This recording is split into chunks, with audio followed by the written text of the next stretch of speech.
This episode is brought to you by Progressive Insurance. Do you ever think about switching insurance companies to see if you could save some cash? Progressive makes it easy to see if you could save when you bundle your home and auto policies. Try it at progressive.com.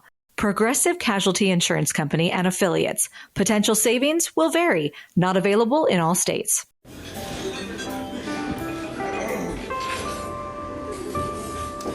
Well, I don't see the point in waiting any longer, so let's bring her out. The star attraction, the one you came to see. Ladies and gentlemen, the one, the only, Miss Judy Gold. You graduate ASU. Go racing back to New Jersey. Come racing back to New Jersey. And what's the first thing you do? I go buy a magazine called Backstage. Right. It was a magazine where they would publish all the auditions that were union and non-union. Obviously, I'm non-union. I just graduated college. So I would pick up Look up all the non-union auditions. And the Backstage would sell out. Like you would have. Oh, yeah. You had to go early in the morning to go early. Stand. Yeah. Yeah. And get an issue of Backstage. And then I would go on auditions. And my job was I was a substitute teacher. And I got a permanent substitute teaching gig because there was a teacher who put a piece of gum on a kid's head and then smacked it with a book. So she had to go home for 6 months. Very nice. So she had to go home for 6 months, and I became a permanent What replacement. did you teach? I taught 7th and 8th grade reading and English at a Catholic school in Palisades Park, New Jersey. Oh, my God, God, that's fucking unbelievable. Yeah. And you were going on auditions. Now, And I'm going on auditions, and this is important. Marshall Mason, my teacher that I mentioned from Arizona State, hooks me up with an acting teacher in New York called Tanya Berzin, who lets me work for her in exchange for classes. That's great. Class is all soap stars. Cameron Matheson, Josh Duhamel, Brandon Roche, who becomes Superman. So now I'm in my dream world because my dream is to be on General Hospital. I'm in an acting class with a bunch of soap stars. 2 of them are on As the World Turns, Terry Kahn and Jamie Dudney, who's Barbara Mandrell's daughter. They get me a gig as an extra on As the World Turns. So I'm like, oh my God, I'm going to be an extra in the diner. Then I'm going to order a piece of pie. Then I'm going to become a star. This is a given. And then like 19 months later, you could only recognize me from the back of my head. I asked Tanya Berzin what I should do. She tells me no one's ever going to cast you because they don't know what to do with you.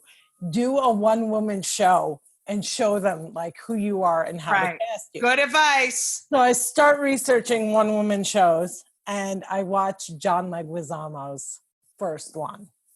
And I'm like, oh, I don't want to do a one-woman show. I'm going to become a comedian. Right. And I go to Caroline's Comedy Club. I sign up for a comedy class with Mike Irwin. He was amazing. I love Mike Irwin. Yes. Him.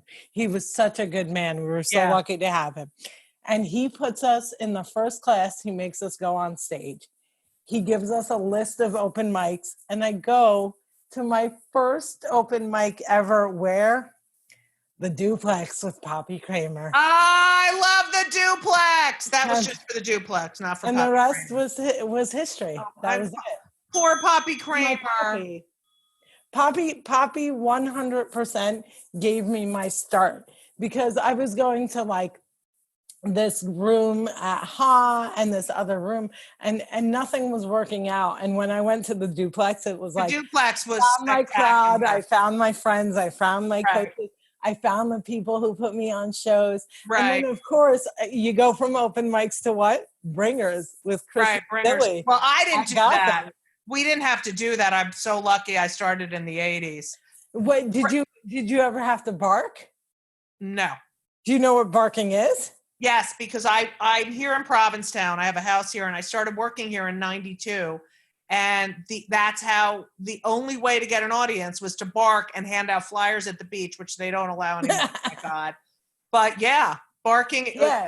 That's So- how I got people in my shows. First, you had to do bringer shows for Gotham, which is if you bought like 5 people, you got like 5 minutes on stage. Yeah. And you get like 4 people, and they'd be so mad that they had to buy the drink minimum and Right. you never got on stage. You lost friends. Right. Then you had to bark. I never had to bark because they were not going to make They it. weren't putting you out in the Stay barking. on the corner barking. So I'm at my 3rd comedy show, and Dean Obidala, my brother I from love the mother, walks in. I see him. I'm like, that dude's Arab, which is crazy because he looks Italian. He's And- half Italian. Yeah. But Yeah. like I saw Arab. I saw the eyebrows. I was like, that Right, dude's right. Arab. And Dean and I joined forces. And again, the rest was history. I love him. And rest in peace, Poppy Kramer. Rest in peace, Poppy. Oh. So And Mike Irwin. Mike Irwin, Yeah. rest in peace. So you're doing stand-up. You're sort of the people that you respect: Whoopi Goldberg, Roseanne Barr, Ellen. You like badass women, except Ellen's not a badass woman. Well, I was just about to say, can we switch out Roseanne Barr and Ellen for Elaine Boozler and Margaret Cho? Yes. And Thanks. so you have Elaine Boozler, Margaret Cho, Whoopi Goldberg, no Judy Gold, of course. But No, but do you know how young I was? Like the first time I ever did a show with you, it was within the first 2-3 years of my career. really? Yeah. Oh, poo-poo. Yeah. You were so funny, and you still you. are. And thank yeah, so I love badass women, but also not conventionally beautiful, Right. because I never. Oh, that's why I wasn't on the list. Okay. Exactly. Exactly. You got it. So you have a car. Now, a lot of people don't know this. So for the people who don't know comedy, when you're first starting out, if you have a car, you can get 1,000 gigs. Yep. Because the key is you drive the other You comic drive and you open. and you open the show. Drive and open. And you Yep. get so much stage time. Yeah. So here you are driving all these guys from New York, because there would never be 2 women on a show, Never. to New Jersey or Connecticut or wherever, Westchester, for their one-nighters, and you have CP and you're Mhm. driving them to their gig and then Mhm. opening. Yes. I mean, And- fucking hilarious. And I'm not telling people that I have CP. I'm not hiding it. I have the luxury disability tag that everybody wants. So not only do I have a car and I can drive people, but I also right. they're parking wherever I go. But I'll never forget, like they would get in the car and they'd be like, I'd be like shaking. I shake a lot. Right. And I'm like shaking as I'm doing breakneck speeds down the turnpike. And these people would be white knuckling the door. Did anyone Did anyone ever say no? Yeah. No. Did anyone ever say like, "Yo, slow down"? Or No, but they always offered to drive for me. Do you want me to drive? Do you want me to drive? And I'd be like, no. No. Yeah. And so I drove people for at least 18 months. I drove Tony Rock. I drove Paul Mercurio. I drove Colin Quinn. And like you said, there were no women. Right. And Of then course not. I would do a spot at like Chubby's Pig and Poke and like Yeah. Dress Factory. And I would get Right. to even Helium. Right. It's amazing. It's amazing. Yeah. People don't realize that we never get to work together ever. Never. Except Especially then. that one time a year that they do a women's show. Right. So you end up doing an episode. First of all, you do end up going on General Hospital, correct? I got General Hospital May 17th of 2019. So it took me 20 years. That's I got fucking it. amazing. I got it. Doesn't matter. But your first like regular sort of TV gig, which came out of nowhere, was with Keith Olbermann. Is that correct? Yes. How did you get that? Okay. So they were looking for an Arab comic. All the Arab men had booked a gig in Saudi Arabia. For some insane reason, I didn't get that gig. So I was the only. Was it because you have a vagina It could be because I and have breasts? vagina and double D breasts. Okay. It might be because of that. Yes. And I'm also lacking another appendage that they would like me to have. Right. And so there were no Arabs in town. And so they recommended me to Keith. And I went on. And I stayed with him for almost 2 years. Yeah. So they put you in a rolling chair. Yeah, so it's my first time doing any camera work where my face Right. is to the camera instead of the back of my head. And instead of putting me at the table with him, and you know this because you go on shows, it's very challenging when you have to talk to a host through an earpiece. Right. First of all, they put an earpiece in my brain damaged head, which to me just sounds like buzzing. Like I can hear the people, but I can hear the hum way louder. And you're in a separate room. And I'm in a separate room. I hate that fucking room. On a spinning rolling chair with one camera in my face. And I'm trying not to spin so that, again, back of my head's on the screen, but also trying not to roll off screen because it's a very tight shot. Right. However, I get in a killer Sarah Palin joke. It's that Sarah Palin time. And he asked me about Sarah Palin. I said, I think she enjoys shooting gummy bears because she had said something about shooting caribou. So I made it like, yeah, that's right. And he just laughed so hard.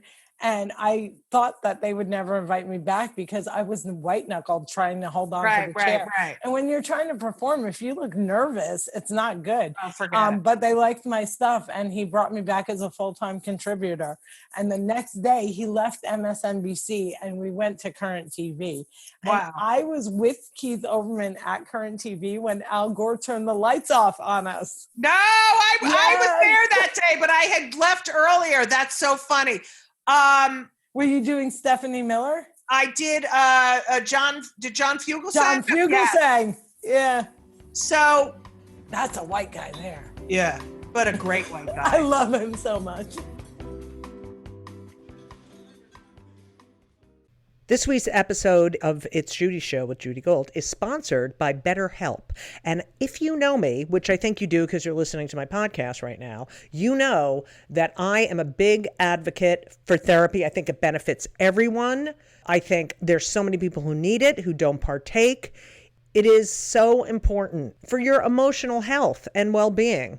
Therapy is fantastic. It is in every stretch of the imagination. And if you're thinking of starting therapy, please do it. But please give BetterHelp a try. It is entirely online. It's designed to be convenient. It's flexible. It suits your schedule.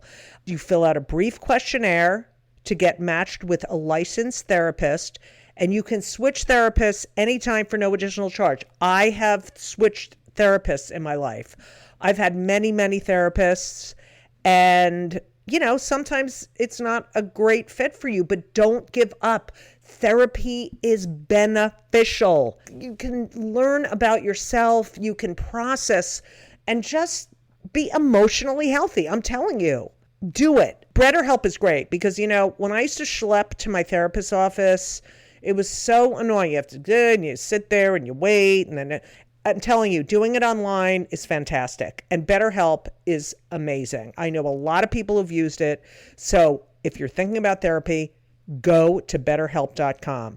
Let the gratitude flow. This is Gratitude Month, people. So you need to let the gratitude flow with BetterHelp.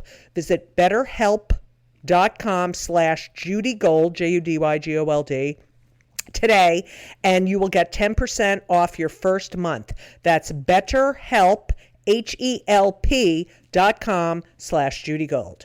You're welcome. So you do this Keith Olbermann, and you start getting hate mail. Oh, yeah. This is the first time. First time. So I got heckled like any other woman in any other club ever got heckled, suck my dick. But nobody was like personally attacking me. So I get home from doing Keith Olbermann and I Google myself because that's what we do, right? I do it all the time and I have no shame. I can't stand it. I've learned my lesson. Oh, I love it.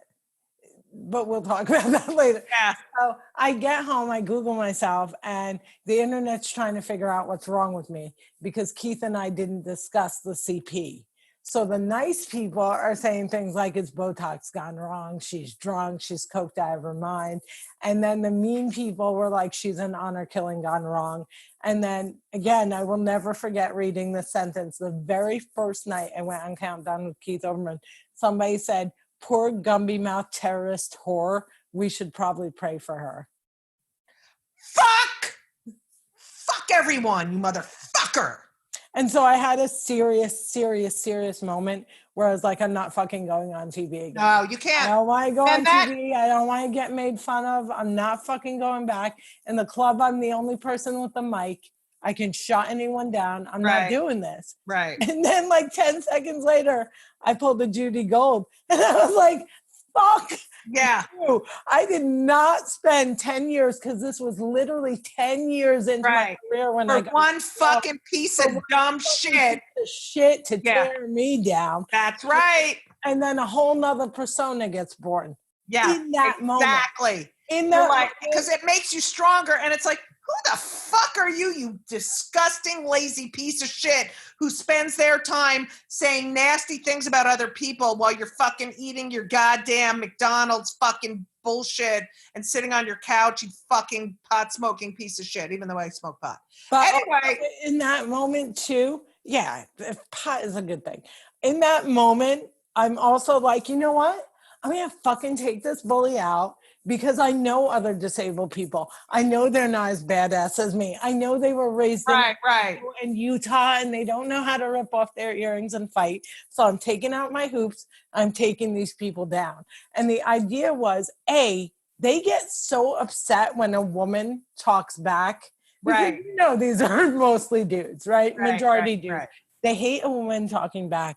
But people who are not disabled have a visceral reaction to a disabled person who is smarter, tougher, or cuter. Any of those three things really, really emasculate. And smarter is the key word. You once said that disability is as visual as race. Mm-hmm. Which is true, because as a gay, it's like, yeah, of course, certain people you can immediately tell they're gay, right? But then, you know, people make assumptions. So it's just like when a racist person sees a person of color, and you know the person of color knows immediately that person's racist. You know immediately when someone's approaching you and is being like, "Oh, poor mate." Do you know, like? Can you tell when people are patronizing you? Or yeah. But you would also be shocked. Oh, you just got to go to dinner with me.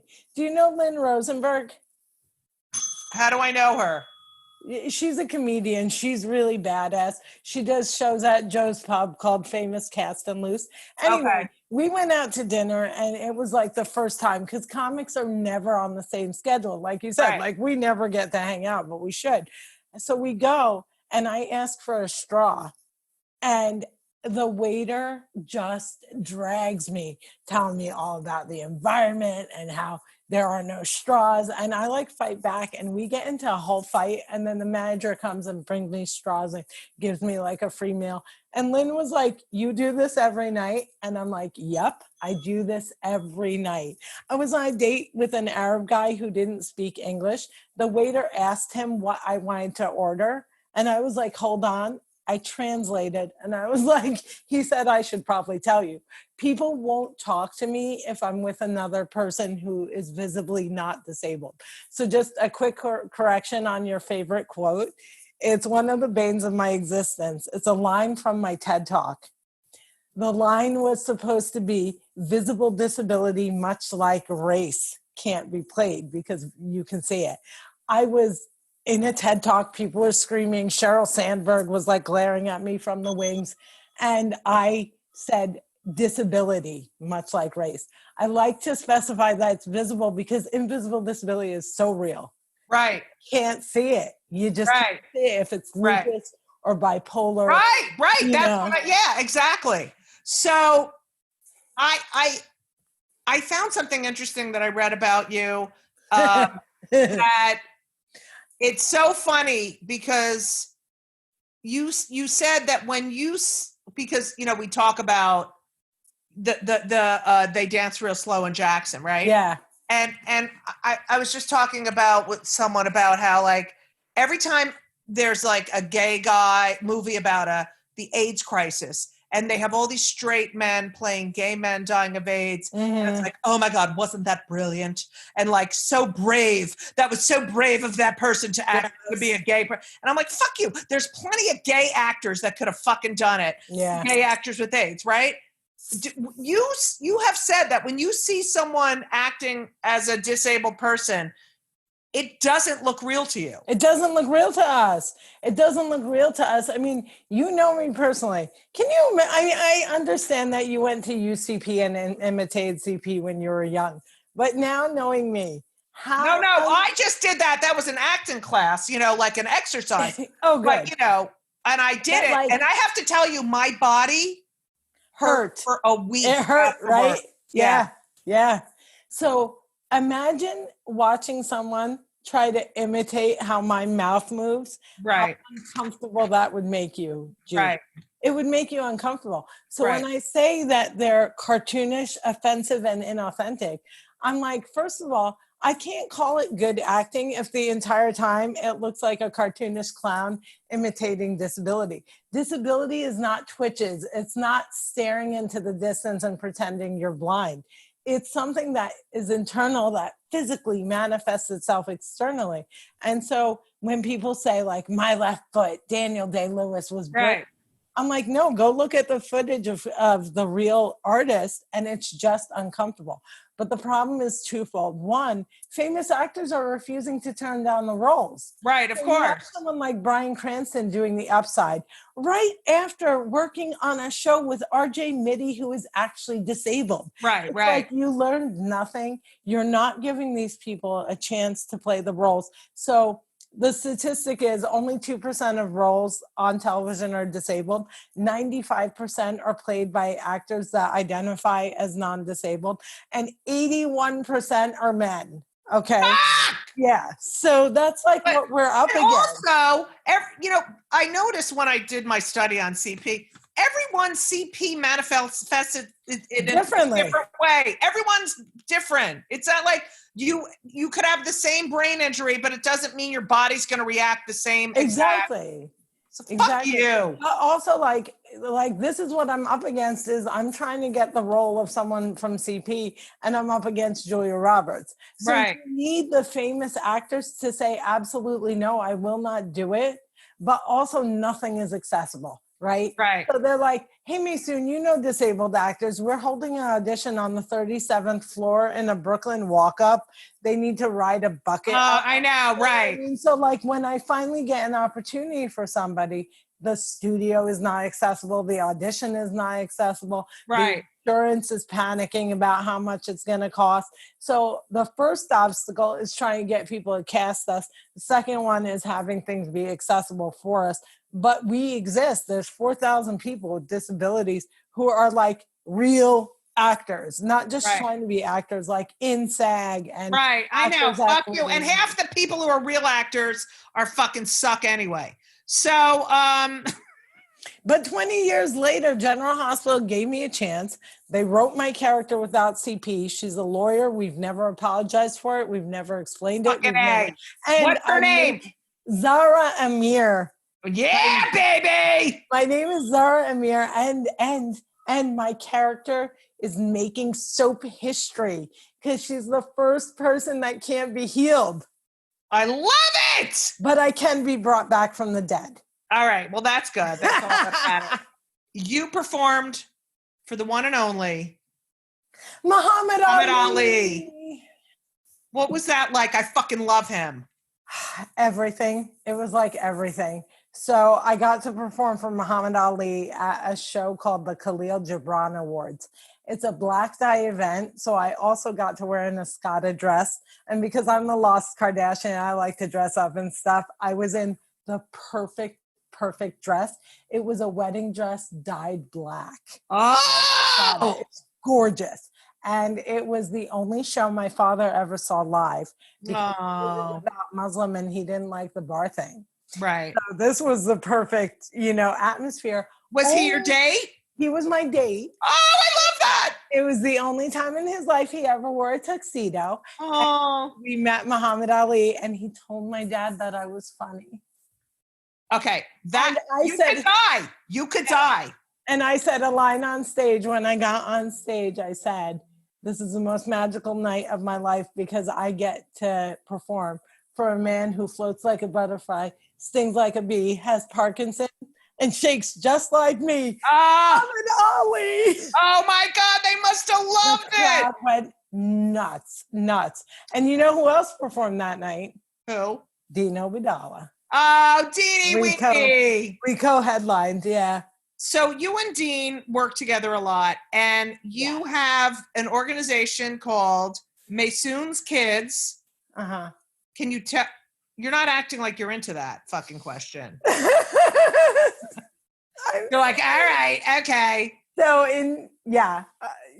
So I saw him first. Okay. So Dean and I produced something called the New York American Comedy Festival together. We're in our 16th year. My biggest regret is that damn name. It's so long, and we could have clearly just called it the Arab Comedy Festival. I know. Why don't you just change it? You can't. There's like a whole branding thing. Oh, fuck everyone. All this crap. But Maysoon's Kids. So I'm making money hand over fist as a comedian. Unheard of. I know. I can't stop. Unheard. Wait, let me get my maid. Come here. No. Get over here. Yeah, this is like the early 2000s. I'm making a lot of money. I live with my mom because you're not allowed to leave the house until you get married. So I don't have to pay rent. I have a lot of money. So I see this movie with Michelle Pfeiffer called Dangerous Minds. I decide I'm going to go to the Middle East and I'm going to save refugee children from getting shot and killed by the Israeli army by teaching them stand-up comedy. Okay. I get there. They have no shoes, they have no food, and they have no education. So I quickly shift my charity work to mainstreaming disabled and wounded refugee children.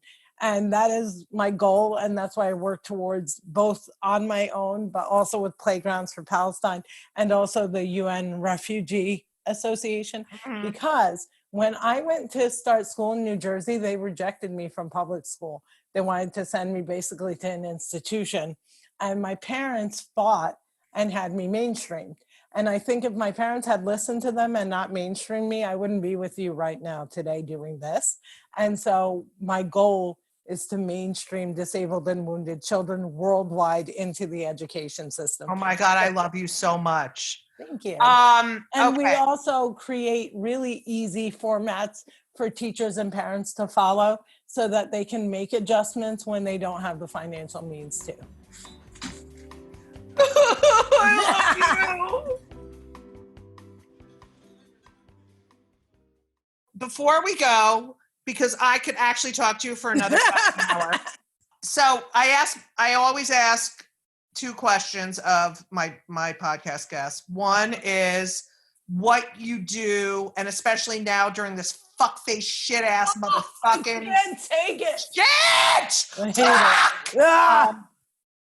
How are you? Yup. Do you take antidepressants? What do you do for your mental health? Like, because we're very pro mental health. I don't know. So I've been taking care of my mental health for the past 20 years touring because I fly up to 280 days a year. So I've always been very, very conscious of it. I try to watch stuff that I love, and I do yoga, which I know everybody hates. Right. I eat Doritos, which seem to have some weird calming effect on me, but nothing's worked in the pandemic. So I decided to just let it go. And I'm kind of batshit crazy. And the word crazy is ableist, and I regret using an ableist word, but I'm batshit crazy. I don't know what else to call it. Right. I'm highly functional from about 9 a.m. to 3 p.m.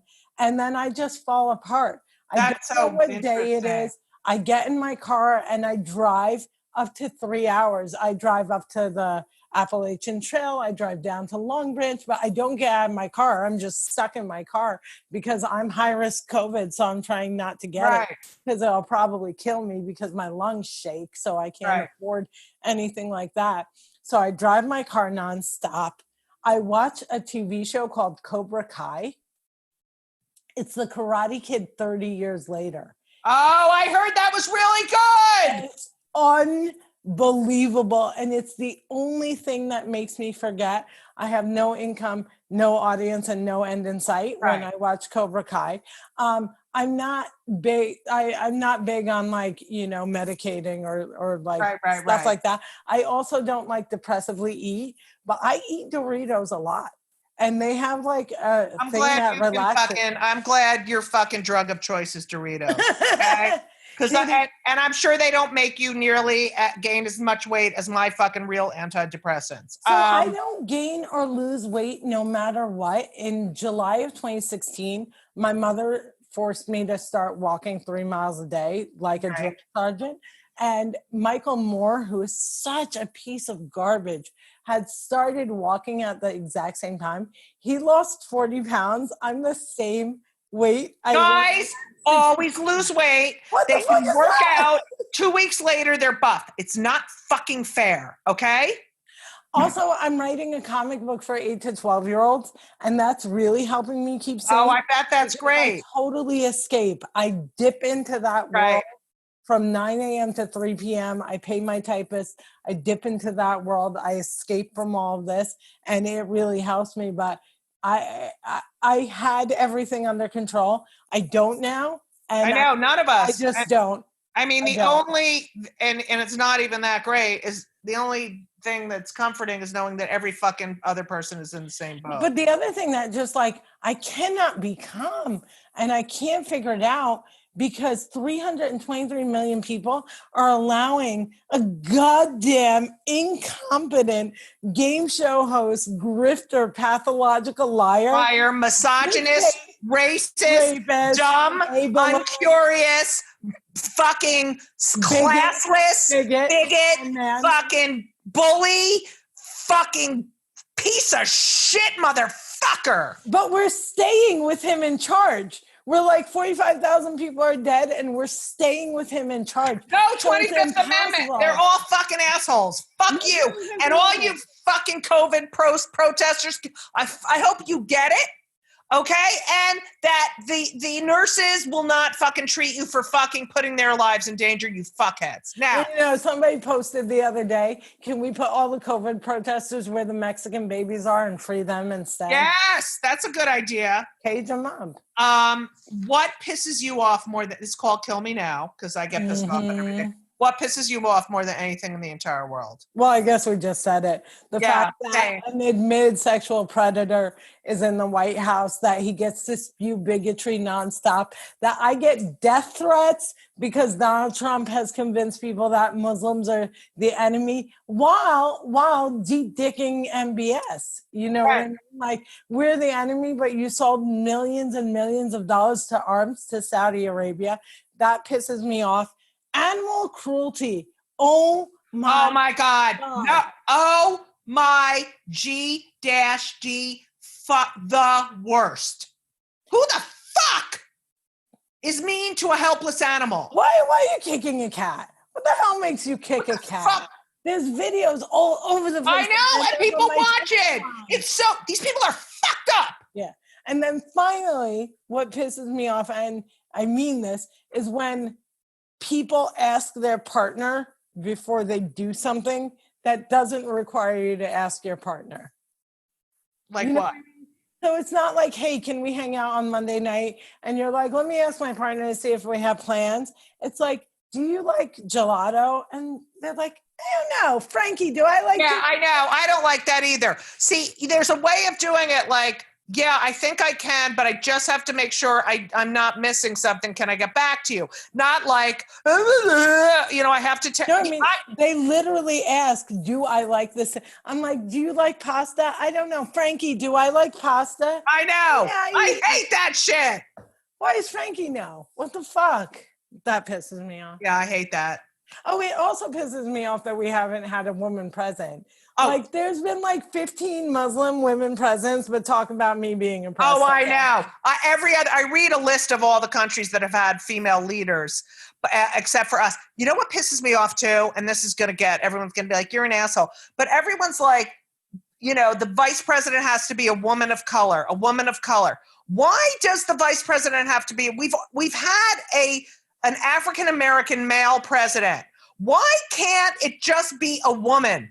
Why is it that, the first woman also has to check off 100 other boxes? Because that's what they're trying to do. It's like giving Elizabeth Warren and Amy Klobuchar the New York Times pick because women have to share everything. Right. So I think one of the reasons, listen, I was part of the It Has to Be a Woman of Color team until Elizabeth Warren floated to the top. And Right. I'm like, it has to be Elizabeth Warren because we need someone who's ready to go. Ready to go, has plans, and And can obliterate both Trump and Pence, like Right. she did Bloomberg. Right. But I think the reason is because we know this country is so bigoted and hateful that they'll never elect one. And Joe Biden dying right after the inauguration is our best chance of having a woman of color as president. But also, God forbid, by the way. huh? Like G-D forbid anything Yes. could happen to Joe But Biden. I'm saying, also put women in your cabinet, make the government, all these departments run by women. Look, guys, you've had the fucking pulpit for how long? You suck. Look at the situation we're in, you fucking assholes. Look at all the women governors who are doing great things. Look at and the scientists. Globally, too. Globally, the countries with the lowest rates of infection that have battled Led by women are all led by women. But I want Joe Biden to do the opposite what everyone else does and just have an almost fully women cabinet. Right. So you have Warren as your VP. You have Kamala as your AG. You have Michelle Obama as a SCOTUS. Which just makes them like their heads. Oh my! But she'll never do it because she won't do it. But she would be fucking awesome. She's a lawyer, But that's like my only. Yeah. Because look at what we trickled down to: 2 septuagenarians, one who was clearly superior to the other. Right. But I mean, it's like I wanted pralines and cream and ended up with vanilla. Right. Which is better than the literal shit cone. That's pretending to be chocolate. He's a fucking piece of fuck. Can you imagine that we haven't said enough's enough? He can't handle this. We're literally dying. They're afraid of him. They don't fucking care. They have to be voted out. You're all fucking assholes. I'm done. All these people who are like, oh, blah, blah. I'm done. There's no excuse for supporting that man. He has killed so many people. This brings us full circle. Why do I fight back bullies? Because if you don't, this is what happens. Exactly. Nice, girlfriend. Okay. I would like to end with one of my favorite quotes of Maysoon Zayid. It's so amazing. And watch her TED Talk, you motherfuckers. Now you can. In 2014. And you said, if you think I'm inspirational because I wake up in the morning and don't weep about the fact that I'm disabled, that's not inspirational. That's like, I make you feel better about yourself because you're not me. I want you to feel better about yourself because I made you laugh. Yep. I fucking have chills right now just reading that and tears in my eyes. You are a gem. You are a gift. I'm sorry he fucked up the fucking birth, but you're one of a kind. And you have had such an effect on so many people's lives, and you're such an inspiration to me and so many, and you're hilarious. And you know what? I fucking think God bless you. You're the fucking best. Thank you so much. I learned it from watching you. And stop. No, it was a commercial from the 90s. The boy catches his dad doing drugs. Oh, yeah. Said, where'd you learn it? I learned it from watching you. Yes. I learned it from watching you. But this podcast really helped me because I've been having a very hard time. And this was an amazing escape. So thank you. Oh, anytime. We can go on Instagram Live too. What? I'm so glad. We can do other shit. We'll go on Instagram Live next week. Okay, and we will promote it because you're fucking a gem. A gem. So where can people find you? Tell everyone where they can find me at Maysoon.com. Maysoon. Like the month of May is coming soon. Right. Maysoon.com. And on there, you can find my Instagram, my YouTube, my Twitter. And most importantly, I have a book called Find Another Dream on Audible. You can go there and listen to my book that tells all these stories. And right now, you can find me in my house in Cliffside Park. And if you pay $25, I'll probably tap dance for you, or pet my cat, or something that gets you off. All right. That's great. Thanks so much for listening to part 2 of Kill Me Now with Maysoon Zayid. If you like the show, which how can you not, please make sure to subscribe and leave a review. It helps more people find this incredible podcast. 5 stars only, please. Thank you. Also, if you like my opinion, which how can you not? I mean, it's always correct. My new book, which I'm very proud of, Yes, I Can Say That, is now available for pre-order, and it will be released on July 28th. It is equal parts thoughtful, it's hilarious, and it talks about the current efforts to censor comedians. When you censor comedians, you undermine the art of comedy and the purpose of comedy itself, and I believe in freedom of speech. So you have to read this book because you'll love it. It would also mean so much to me if, you would go to my website and pre-order. That's judygold.com. It's right on my homepage. I'm telling you, it's great, and I already got 2 really good reviews. So it's Yes, I Can Say That. When they come for the comedians, we're all in trouble. And, as always, please make sure to follow me on Twitter and Instagram. You'll get all my upcoming virtual dates at Judy Gold, at JEWDYGOLD, like Jew Gold. And please stay safe, stay well, and don't go to the State House with your guns. It's not good. And as we always say, so long! And everything was wonderful. I'll see you soon. Thank you for the visit. So long.